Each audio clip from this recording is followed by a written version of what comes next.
Moda de sucesso sem cantores reais, séries sem atores de carne e osso, desenhos criados por robôs, realidades virtuais que têm ganhado cada vez mais espaço no nosso dia a dia.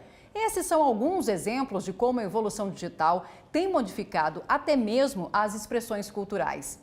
Mas e como ficam os direitos dos artistas?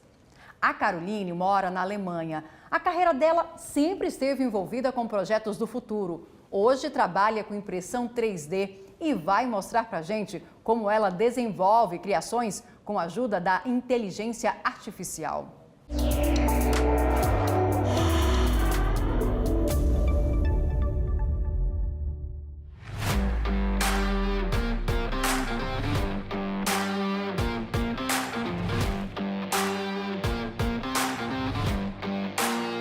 Oi gente, meu nome é Caroline Barrueco, eu sou originalmente de Caxias do Sul, no Rio Grande do Sul, mas moro em Berlim, na Alemanha, há 9 anos já. Eu costumava trabalhar como pesquisadora de futuros, depois trabalhei com inteligência artificial, fundei uma companhia, uma empresa de inteligência artificial e hoje em dia eu me dedico à impressão 3D. No meu trabalho atual, eu uso inteligência artificial para modelar os objetos. Então, como existe a inteligência artificial que cria os textos, como o ChatGPT, tem inteligência artificial que cria imagens a partir de texto, e a que eu uso cria objetos 3D digitais a partir de fotos. Então, o processo é o seguinte: eu pego uma foto da internet, uma foto que provavelmente de um produto que foi criado por outra pessoa, e eu posso botar no meu aplicativo que eu uso, e o aplicativo então cria o objeto 3D a partir daquela foto. Essa bolsa é um exemplo de design que eu imprimi em 3D como um trabalho de freelance, né? Um trabalho extra, que um artista me chamou para ajudá-lo a transformar essa ideia num objeto físico. Hoje em dia, na Alemanha, a questão do direito autoral de uma obra criada com inteligência artificial, ela é vista como uma criação original. E aí, como os artistas podem proteger suas obras, né? Nesse momento em que robôs extremamente rápidos e eficientes estão capturando tudo, varrendo a internet inteira e pegando esse material e usando como querem, né? Para falar sobre esse assunto, convidamos o professor de Direito Autoral e coordenador do Grupo de Estudos de Direito Autoral e Industrial da Universidade Federal do Paraná, Marcos Wachowicz. Doutor Marcos, seja bem-vindo ao nosso programa. A gente começa explicando, aqui no Brasil, para a obra ser protegida, ela precisa ser registrada e tem diferença se for uma obra literária, uma obra, por exemplo, de audiovisual? O registro da obra é facultativo.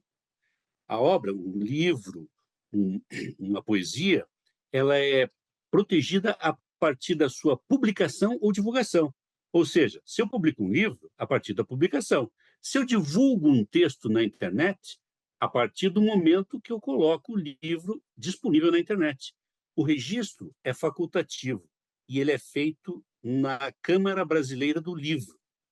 E você daí regulariza e tem um marco temporal da sua publicação, da sua autoria, e passível de oposição a terceiros, ou seja, eu tenho registro devidamente registrado no NPI de uma marca. A partir daí, eu tenho um registro da marca, mas a marca, quando se fala em direito industrial, aí sim ele é obrigatório. Direito autoral, registro facultativo. Direito industrial, marcas, patentes, modelos, desenhos industriais, isso tudo tem que ter registro. Agora, a Convenção de Berna é a principal legislação que protege os direitos dos autores em nível global. Como que ela funciona e ela também protege, por exemplo, uma obra que é criada aqui por um artista brasileiro, mas muitas vezes é veiculada fora do Brasil, utilizada fora do Brasil? Sim. A Convenção de Berna é de 1886 e ela criou um sistema internacional Então, a partir daí, e o Brasil foi um dos primeiros signatários, foi um dos primeiros a aderir a esta convenção. Então, todos os países que aderiram a essa convenção interiorizaram as normas da convenção. Por exemplo, a Convenção de Berna fala em proteção de 50 anos de direitos autorais. Alguns países aumentaram para 70 anos de proteção de uma obra literária, artística ou científica. Isso contado a partir do dia 1º de janeiro, pós-morte do autor. Outros países, como o México, por exemplo, elasteceu para 100 anos de proteção. Então, a Convenção de Berna é um patamar mínimo que todos os países devem ter. Podem aumentar a proteção, mas jamais diminuí-la ou eliminá-la. Agora, por exemplo, no Japão, o governo decidiu recentemente que não vai impor direitos autorais para obras criadas ou geradas por inteligência artificial. O senhor acredita que essa é uma tendência mundial e já existe algum país com uma jurisprudência ou com uma legislação avançada que discipline essa questão das obras utilizadas com inteligência artificial? O impacto da inteligência artificial é muito recente. Nós vamos ter a massificação do uso a partir de 2023. Então, nós temos aí pouco mais de 2 anos. E, com isso, iniciou-se o grande debate. Alguns países já têm estabelecido categoricamente de que uma inteligência artificial não pode figurar como inventora ou como autora de uma obra. Na Inglaterra, nós tivemos julgados que estabeleceu que uma invenção, uma patente, não pode figurar uma inteligência artificial nem como co-inventora. Nos Estados Unidos, a Oficina de Direitos Autorais recentemente apresentou um relatório apontando de que, para essa atribuição de copyright, que é um outro sistema, há necessidade da figura humana por conta da criatividade. Vamos voltar à Alemanha, porque a Caroline, além de mostrar como ela trabalha, também trouxe questionamentos sobre a relação dessas novas tecnologias com a evolução dos direitos autorais.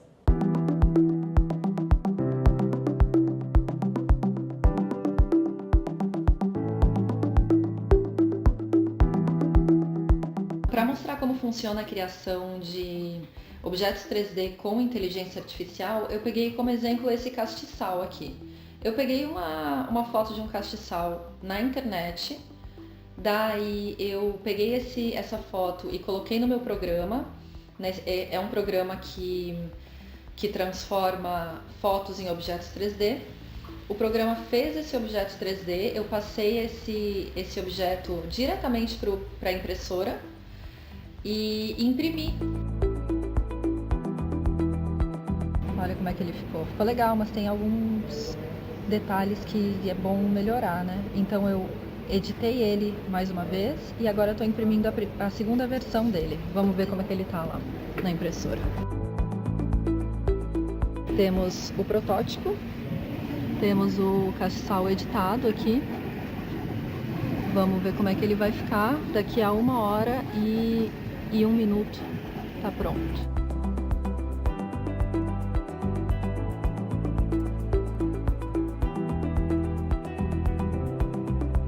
Ficou bem parecido com o original. E eu me pergunto como podemos proteger as criações artísticas num mundo em que a cópia é tão simples, né?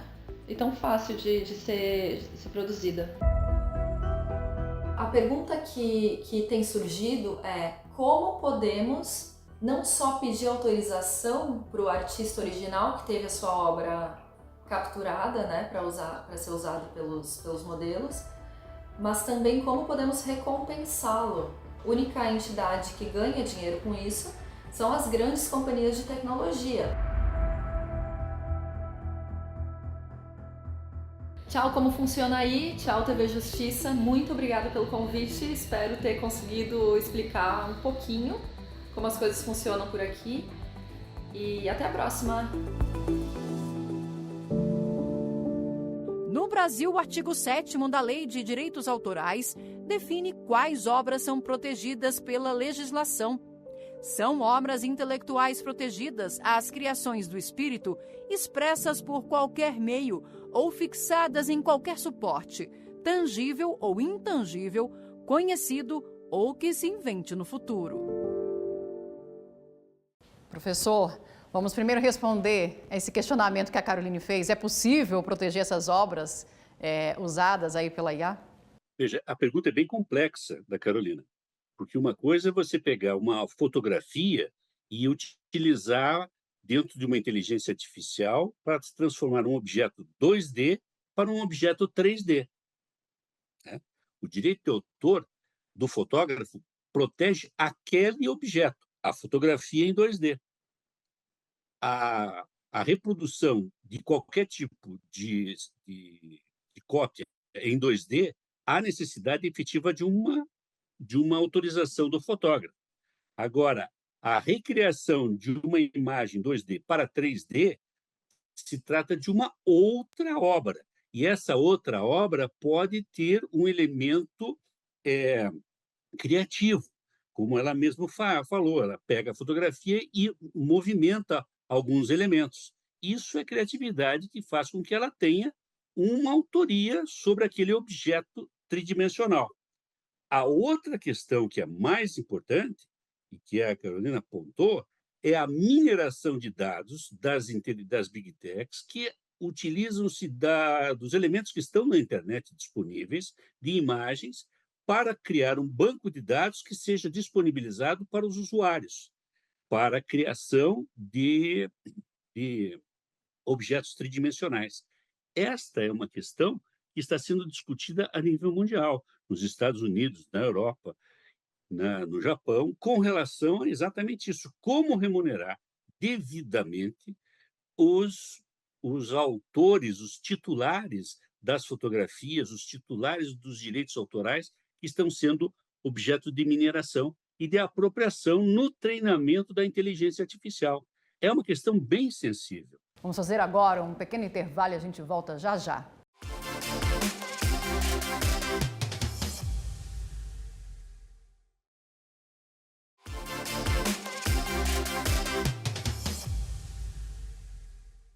O Como Funciona Aí está de volta. Um personagem que atravessou gerações é tema de filmes, parques de diversão e inúmeros produtos. Mas nasceu há tanto tempo que perdeu a proteção dos direitos autorais. Estamos falando do Mickey Mouse. A primeira versão do ratinho idealizado por Walt Disney caiu em domínio público nos Estados Unidos. Mas o que isso significa? O Rafael mora em Orlando e vai falar pra gente.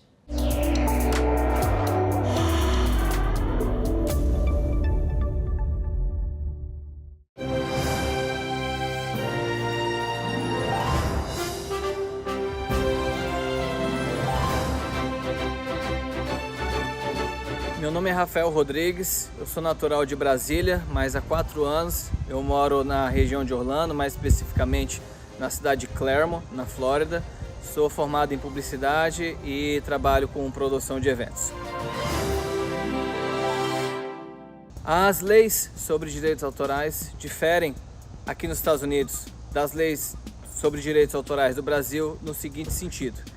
Tem uma categoria de direitos autorais aqui nos Estados Unidos, que é a do work for hire, quando um artista ele é contratado para produzir, para fazer uma arte, fazer uma produção artística para uma empresa. E nesse caso, a empresa ela detém os direitos autorais sobre aquela obra por 95 anos. Então, o Mickey do primeiro desenho animado criado pelo Walt Disney com o personagem Mickey, que era o Steamboat Willie, ainda em preto e branco, entrou em domínio público, porque esse desenho foi lançado em 1928. Então, passados 95 anos da publicação do desenho, aquela versão específica do Mickey, ela entrou em domínio público.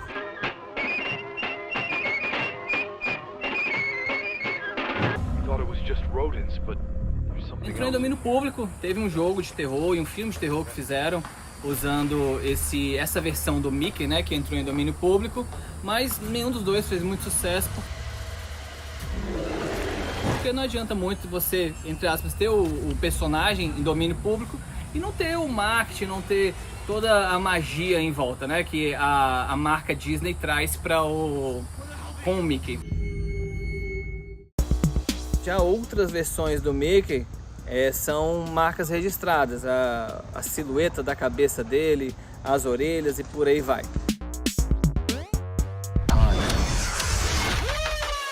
Há mais ou menos 10 anos, a Disney comprou a Marvel como uma empresa e vieram todos os personagens com a compra. Apesar de ser dona da marca Marvel, de poder fazer os filmes com vários personagens da Marvel, mas não todos, porque alguns direitos pertencem a outras empresas, como a Sony Pictures, a Disney ela não pode fazer um brinquedo ou todo um parque temático com os personagens mais famosos, porque esses direitos para parques temáticos, para atrações de parques temáticos, como montanha-russa, etc., pertencem à Universal Studios.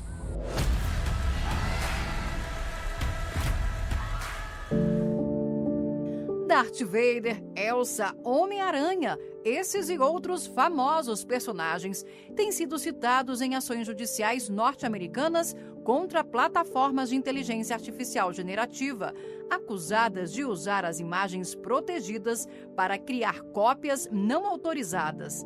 Além da Disney, artistas como Sarah Anderson e Carla Ortiz também moveram uma ação coletiva na Justiça dos Estados Unidos contra as responsáveis pelas plataformas, alegando violação de direitos autorais em larga escala. Voltamos a conversar sobre esse assunto com o professor de Direito Autoral e coordenador do Grupo de Estudos de Direito Autoral e Industrial da Universidade Federal do Paraná, Marcos Wachowski. Doutor Marcos, explica para a gente agora, esse exemplo da entrada em domínio público do Mickey Mouse nos Estados Unidos demonstra e representa aí a importância de você ter uma marca registrada e a sua finalidade, né, dessa criação. A obra entra em domínio público, ela passa a ser permitida a sua reutilização, a sua transformação, sem que se pague royalties aos autores. E com isso, há uma difusão muito maior. Com relação ao Mickey, o Mickey dos estúdios Disney, é uma personagem que é tutelada pelo direito de copyright. Qual é a grande diferença? No copyright, você tem uma tutela jurídica sobre o objeto. Quem é o titular do copyright? Pode ser uma pessoa jurídica, como pode ser uma pessoa física. No direito autoral, somente terá titularidade originária o ser humano, um ou vários, se for em coautoria, jamais uma pessoa jurídica. O copyright para os personagens da indústria do entretenimento foi elastecido pela lei de Mickey, porque antes era de 70, e caiu e se elasteceu até 95 anos. Isso não serve para o direito autoral. Todos os países signatários, Alemanha, França, Espanha, enfim, têm 70 anos de proteção sobre os direitos do autor. E aqui no Brasil, o uso não autorizado de marcas ou de criações, por exemplo, de obras, pode render algum tipo de punição? Pode, sim, claro. Sim, claro. Veja no caso do Mickey. Muito embora possa estar o primeiro personagem em domínio público, e o domínio público não é universal, ou seja, no Brasil, o domínio público você pode utilizar e reutilizar da maneira que for. Em outros países da América Latina, o domínio público é um domínio pagante. Você tem que retribuir um percentual não para o autor, mas para o Estado. Quer dizer, não há uma uniformidade no domínio público. Mas a questão de uma marca, se eu atrelar uma marca a um determinado personagem, e desde que eu esteja divulgando, comercializando, eu posso ter uma marca de 100, 150 anos, não faz. Ela se estende até o limite da sua exploração econômica. Se a pessoa deixar de fazer exploração econômica, aí sim se perde o direito da marca, ela entra em caducidade. Esses dois sistemas de direito autoral e direito industrial para a proteção do personagem. Eu tenho o personagem protegido pelo direito autoral, o livro protegido pelo direito autoral, mas os objetos de comercialização serão protegidos pelo direito marcário. Vamos voltar aos Estados Unidos, mas agora para saber de uma escritora brasileira como funcionam os direitos para autores de livros no mercado norte-americano. A Nereide mora em Orlando e mostra as diferenças que existem em relação às leis brasileiras.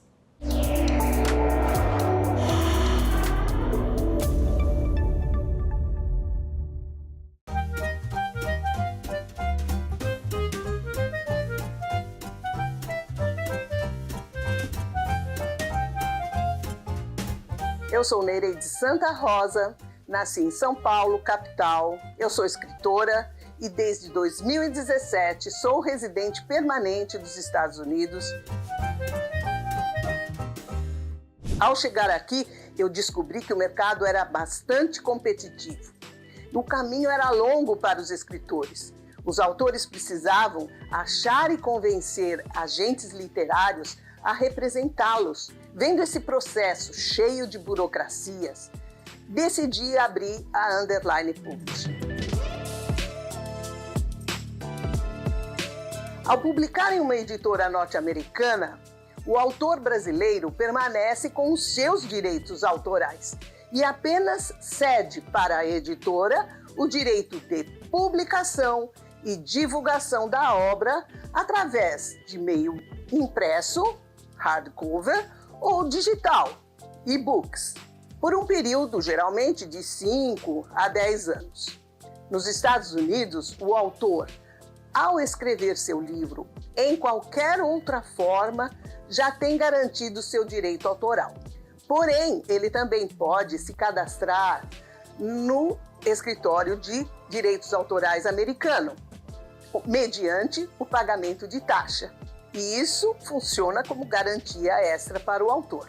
Uma diferença entre o Brasil e os Estados Unidos é que aqui o autor pode renunciar de seu direito autoral, o que não é possível no Brasil. Isso pode acontecer, por exemplo, com obras feitas sob encomenda para o cinema, para séries de canais stream. Também esse é o caminho para os ghostwriters, que escrevem sob encomenda. Outra diferença entre o Brasil e os Estados Unidos é que aqui existe a possibilidade de publicar biografias não autorizadas. Aqui não há obrigatoriedade de ter ficha catalográfica como no Brasil. O cadastro que controla a publicação a nível mundial é o ISBN, que é um número de referência para bibliotecas e funciona como um registro para a editora e para o autor. Muito obrigada e um grande abraço a todos no Brasil. Professor, nos Estados Unidos, a Nereide mostrou que é permitido renunciar os direitos autorais de uma obra. Por que isso não é permitido no Brasil? Veja, a Nereide apontou uma questão muito concreta. No direito autoral, a proteção central é do autor, do criador. E os seus direitos morais, de paternidade, de nominação, e também os seus direitos patrimoniais, que são os direitos de comercialização. Nos Estados Unidos, o copyright é centrado na obra, no livro, na fotografia, no filme. E se pergunta, então, quem é o titular do livro, dos direitos de copyright do livro? É a indústria tal, é a empresa cinematográfica tal. E aí nós temos a questão, né? Se eu, no Brasil, não posso fazer um contrato de ghostwriter, ou seja, eu não posso renunciar à paternidade de uma obra, porque isso está previsto na lei, e isso está previsto na Convenção de Berna. Isso é em todos os países, em toda a Europa, em toda a América Latina. Daí por quê? Quando você tem uma figura pública como John Kennedy, no seu discurso de posse, falou assim: Não pergunte o que o seu país pode fazer por você, mas o que você pode fazer pelo seu país. Essa frase emblemática foi o discurso de posse de John Kennedy. Mas não foi ele que escreveu, foi um ghostwriter que foi contratado para fazer inúmeros discursos. Entendi. Professor, muito obrigada pelas explicações aqui no nosso programa. Eu agradeço a sua participação. E a gente fica por aqui preparando a nossa próxima viagem. Siga a gente nas nossas redes sociais. É só digitar @Rádio e TV Justiça que você encontra tudo lá. Até a próxima.